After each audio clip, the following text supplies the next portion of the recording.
주의 말씀 운반하게 싸우니 도와주시옵기를 예수 그리스도의 이름으로 기도하나이다. 아멘. 오늘 우리는 성령의 열매 중 마지막 열매를 만나보겠습니다. 이미 말씀드린 대로 갈라디아서 5장 22절에 열거된 성령의 9가지 열매는 세 그룹으로 나뉠 수 있다고 말했죠.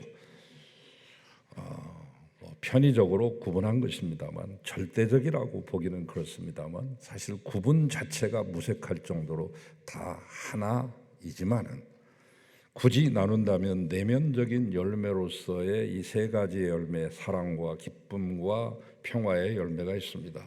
거기에서부터 출발해서 우리는 이웃에게로 나아갑니다. 이웃과의 관계 속에서 맺어지는 성령의 열매도 있습니다. 인내와 친절과 선함입니다. 이제 우리는 더 한 걸음 더 나가서 우리가 몸담고 있는 공동체, 가정일 수도 있고 교회일 수도 있고 국가일 수도 있습니다만, 이 공동체를 하나님의 나라로 만들기 위해서 꼭 맺어야 될 열매 세 가지, 신실함의 열매, 지난주에 배운 온유, 즉 편안함의 열매가 있었습니다. 오늘 우리가 마지막으로 함께 생각해야 되는 열매, 앞에 있는 것 8개를 다 얘기해서도 오늘 얘기를 하지 않으면 아무 소용이 없는 중요한 열매, 공동체 내에서 맺어져야 되는 절정의 열매가 바로 절제 열매입니다. 이 절제 열매가 마지막에 나오는 이유가 늘 어려서부터 성경을 읽을 때마다 의문이었어요. 그러나 가르쳐주는 이도 없고 인도하는 이도 없으니, 몽학 선생조차 없었으니 눈뜬 봉사나 다름없었습니다. 그러나 오늘 이 말씀을 준비하면서 깨달은 게 있습니다.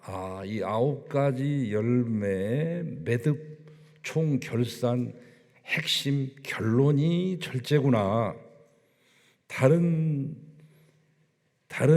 열매를 받는 바구니구나.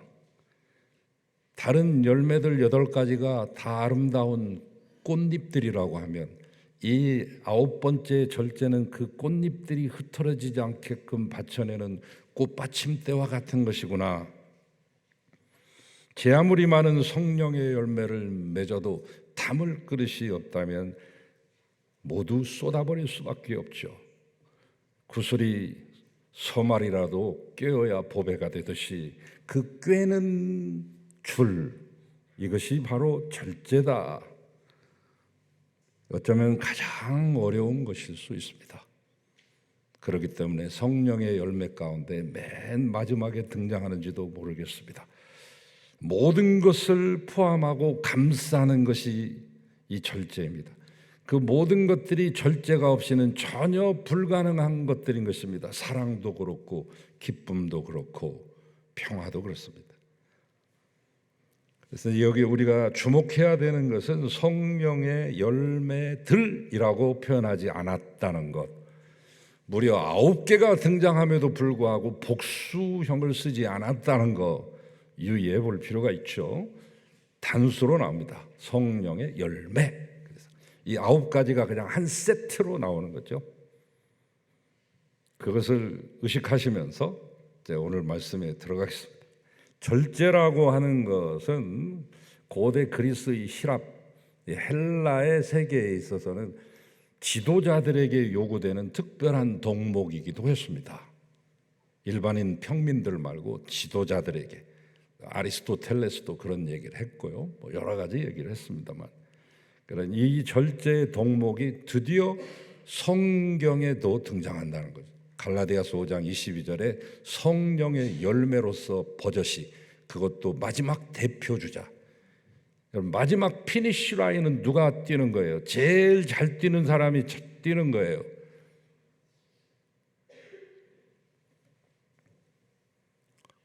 축구에서 페널티킥도 제일 첫 번 키커가 중요하고 마지막 차는 키커가 중요하듯이, 다른 박질을 해도 맨 마지막에 달리는 사람이 너끈히 잘 뛸 수 있는 사람이 준비하고 있지 않습니까?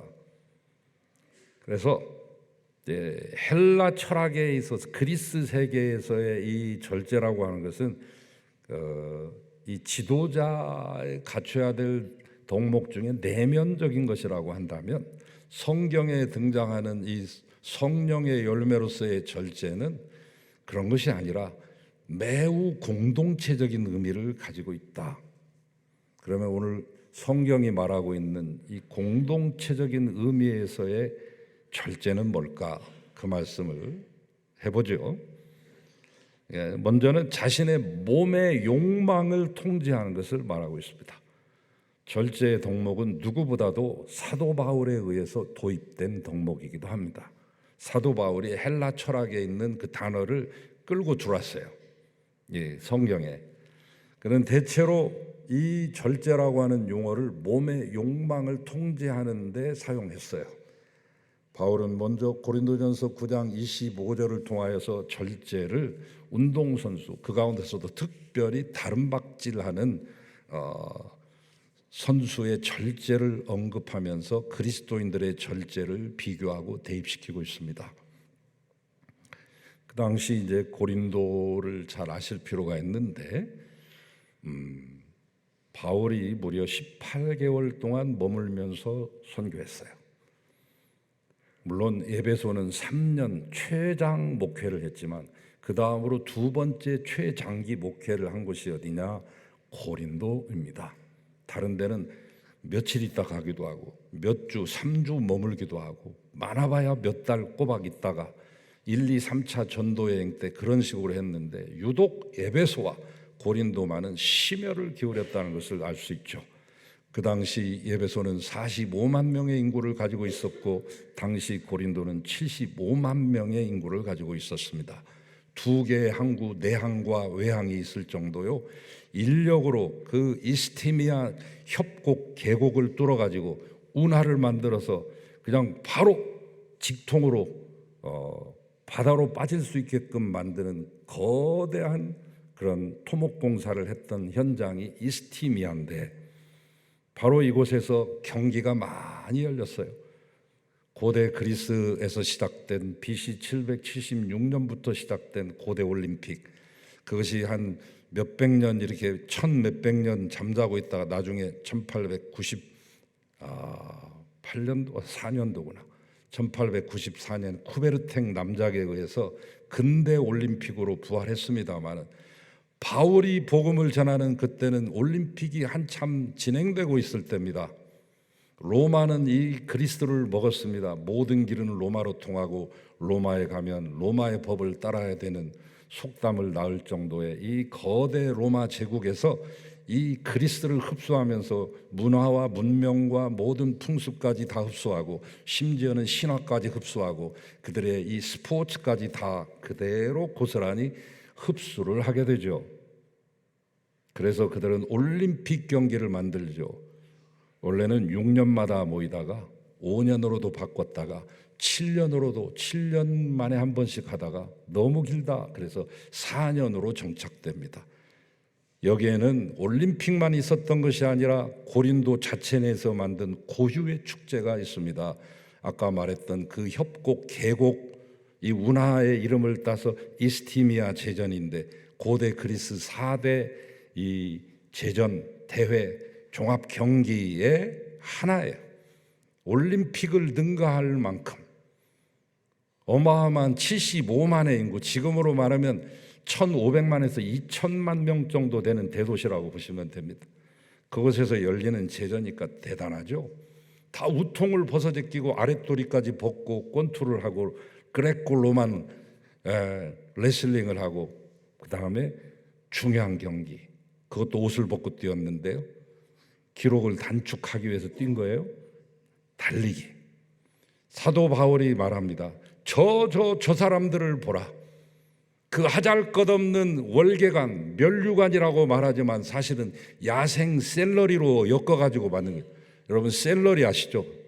그 녹색 식물 아그작 씹어먹는 건강식품 샐러리 몇 개 칭칭 감아가지고 머리에다가 쓰려고 그 수많은 훈련과 절제를 하는 것이지만 우리는 썩지 아니할 월계관을 얻으려고 내달리는 믿음의 경주자들이다.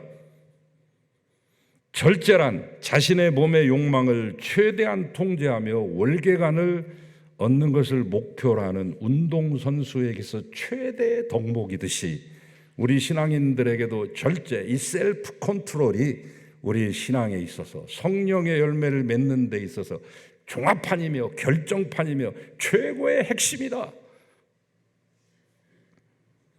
요즘 사회는 자신을 마음껏 표현하는 것을 덕으로 생각하는 시대입니다. 자신을 표현하기 위해서 온갖 수단 방법을 다 동원합니다. 예전에 수십 년 전에 자기 PR 시대가 도래했다고 말하지만 이제는 그런 정도가 아닙니다. 유튜브에 등장하는 돈 버는 수많은 영향력 있는 유튜버들은 수십 수백만, 어떤 조회수는 수천만, 수억을 넘는데, 그렇게 되기까지는 모든 한계를 무너뜨리는 데서 오는 거죠. 자기 자신을 철저히 무너뜨리고 남녀의 구별도 무너뜨리고 서양과 동양과 인종 간의 차이도 무너집니다. 자신을 표현하기 위해서라면, 많은 구독자 수를 늘리기 위해서라면, 돈을 벌기 위해서라면 못할 것이 없는 사회로 치닫고 있습니다. 이런 한계의 무너짐이 비단 개인에만 속한 것이겠습니까? 경제적인 측면에도 이런 욕망의 무제한적인 모습이 그대로 드러나고 있으니 이른바 신자유주의 시대를 살고 있는 우리들의 자화상이죠. 케인즈의 이 거시경제, 국가가 통치하고 국가가 관할하고 국가가 통제하는 경제에서 80년대 넘어오면서 영국의 공황이 오고 미국의 어려움이 올 때 영국에는 대처리즘을 발표하고, 미국에서는 당시 대통령이었던 로널드 레이건이 레이건노믹스를 발표하죠. 이건 뭐냐? 민영화시키는 거예요. 비효율적인 국영기업 다 없애버리고 때려치고 모두 민영화시키고 복지 예산은 축소시키고 최소의 정부를 지향하면서 노동의 유연성 확보를 통한 시장 활성화라고 하는 명목으로, 보기 좋은 명목으로, 그냥 옛날에 수백 년 전에 아담 스미스가 국부론에서 말했던 보이지 않는 손에 의해서 움직이니까 냅두면 돼, 그냥 돈이 돌아가게끔 냅두면 돼, 통화가 알아서 할 거야. 이게 바로 신자유주의입니다. 그래서 그로 말미암아 무엇을 얻었습니까? 우리가 현대사회 불평등이 심화되지 않았어요. 완전히 불평등이 심화됐어요. 그 최고의 정점을 찍은 게 자살률 OECD 최고 국가요, 저출산율 세계 최고의 국가가 대한민국이 됩니다.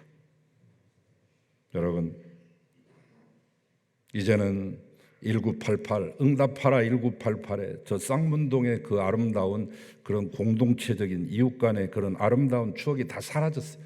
신자유주의 시대가 도래함에 따라서 모든 게 다 사라졌어요. 무한 경쟁과 무한 비교와 승자 독식의 세계가 펼쳐지고 있습니다. 우리나라에서 가장 전 세계적으로 서바이벌 이벤트와 서바이벌 게임과 서바이벌 프로그램이 가장 많은 나라 우리나라 아닙니까? 팬텀 싱어에서부터 무슨 피지컬 백에서부터 모든 게 경쟁입니다. 그로 인해서 우리는 무엇을 얻었습니까? 끝없는 욕망의 열차에 몸을 싣고 달립니다.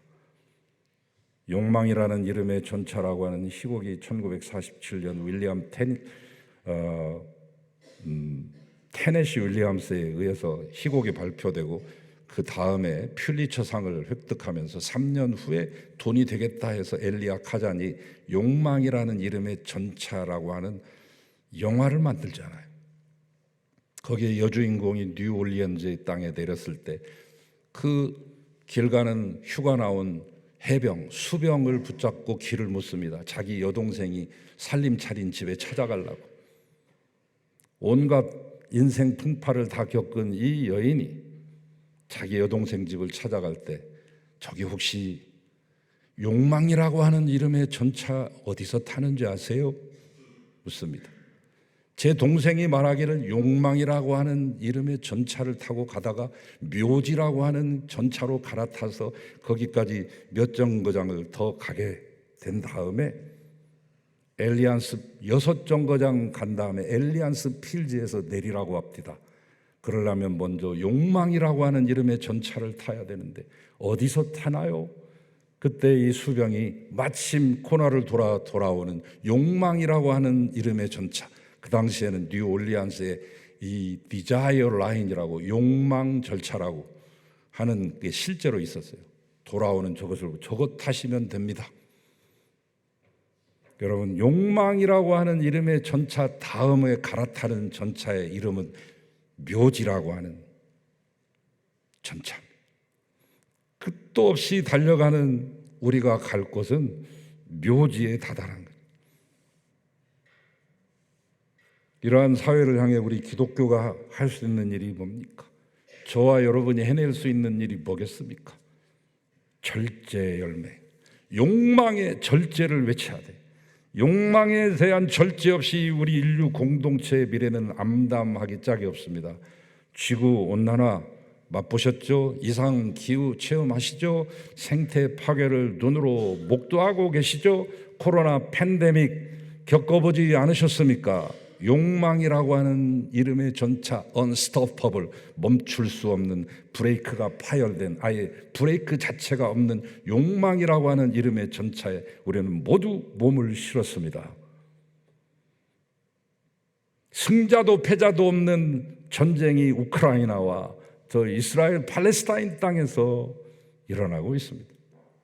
이것이 바로 욕망의 절제를 하지 못한 인류가 갈 수밖에 없는 길이요, 그것을 우리는 이미 그 전조를 보았고 그 과정을 지켜보고 있으며 이제는 그 마지막만을 바라보고 있습니다.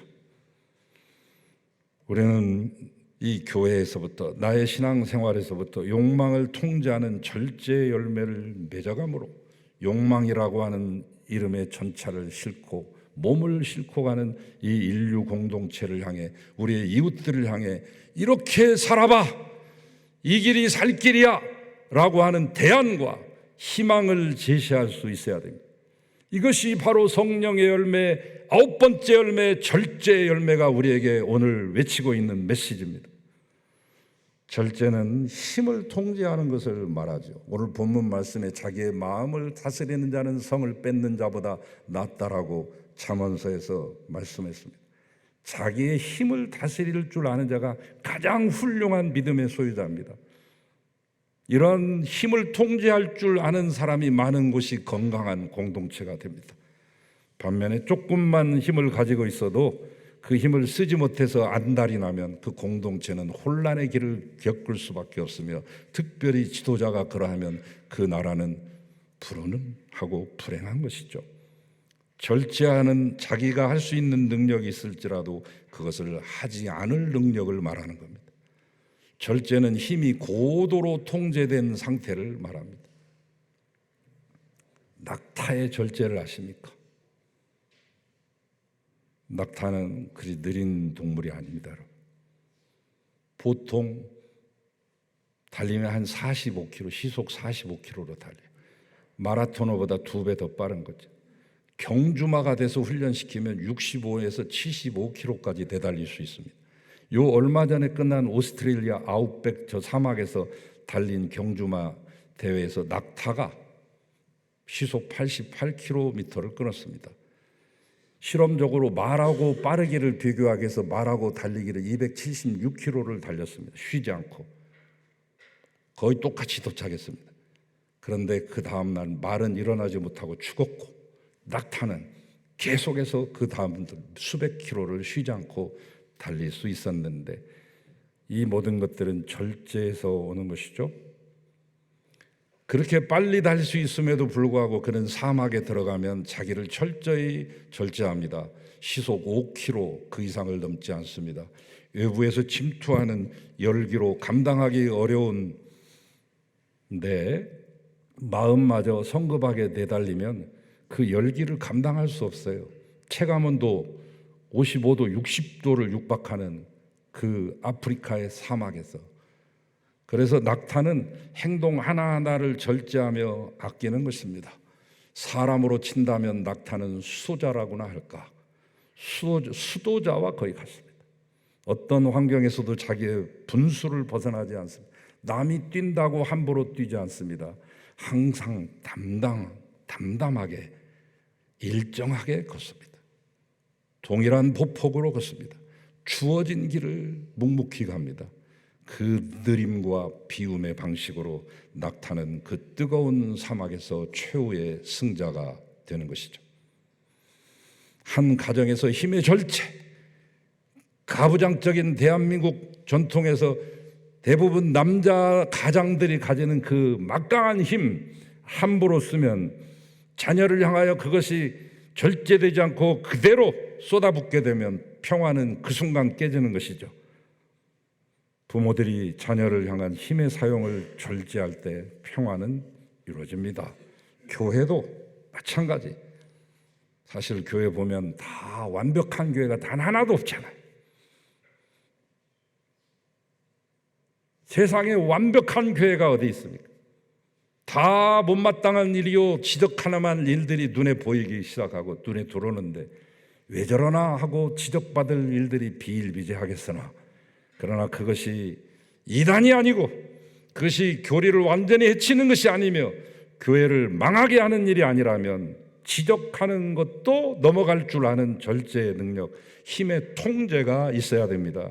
서로가 서로를 향하여 힘의 사용의 절제를 이루어갈 때 그 공동체는 평화롭고 안정된 공동체를 이룰 수 있습니다. 절제란 자신이 할 수 있는 일을 하지 않을 수도 있는 능력을 말합니다.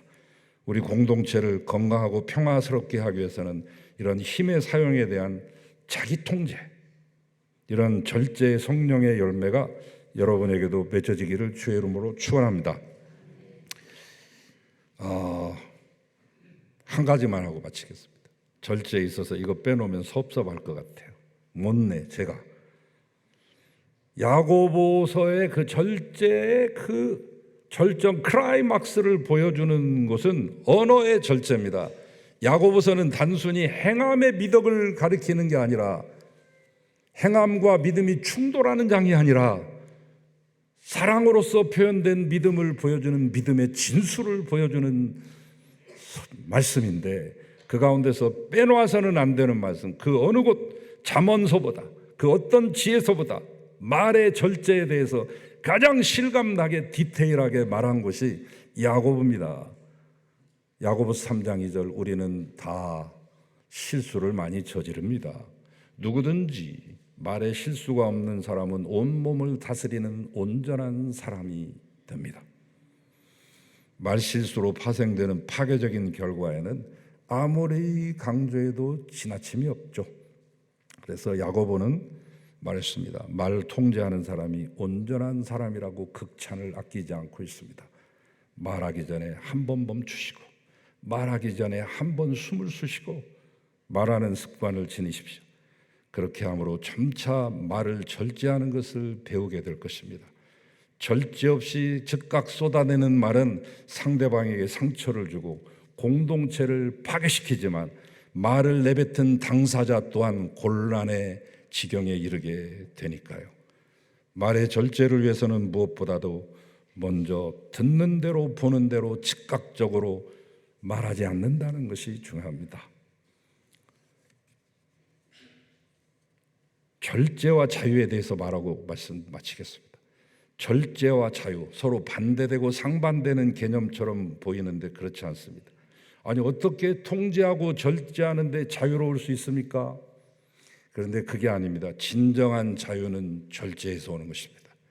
욕망에 대한 절제 없이 누리는 자유는 죄를 낳게 됩니다. 힘에 대한 통제 없이 마음껏 내키는 대로 힘을 자유롭게 사용하다 보면 파멸을 가져옵니다. 개인의 이익과 관심에 대한 통제 없이 발휘하는 자유는 이기주의를 낳습니다. 말에 대한 절제 없이 사용하는 자유는 우리 가운데 분열과 싸움을 가져옵니다. 그러나 욕망의 힘을 절제하고 이기적이고 개인적인 관심을 절제하며 말에 대해 절제하는 삶은 우리 모두에게 진정한 자유를 가져다 줍니다. 절제할 때 우리는 비로소 자유가 무엇인지를 깨닫게 됩니다. 절제할 줄 아는 사람은 누구하고도 다투지 아니하고 진정한 자유를 누리며 살게 될 것입니다. 예수님은 이 모든 면에서 절제하는 분이셨기 때문에 모든 불의와 교제하는 자유를 누리셨습니다. 여러분들도 성령의 충만함으로 절제의 열매를 만들어내므로 여러분이 속한 공동체를 진정한 건강한 공동체로 만들어 가시기를 주의 이름으로 축원합니다. 그리하여 내면이 평안하고 관계가 원활하며 여러분이 속한 공동체가 하나님의 통치가 임하는 하나님 나라 되기를 축원합니다. 주님, 절제하게 하시옵소서. 예수님의 이름으로 기도합니다. 아멘.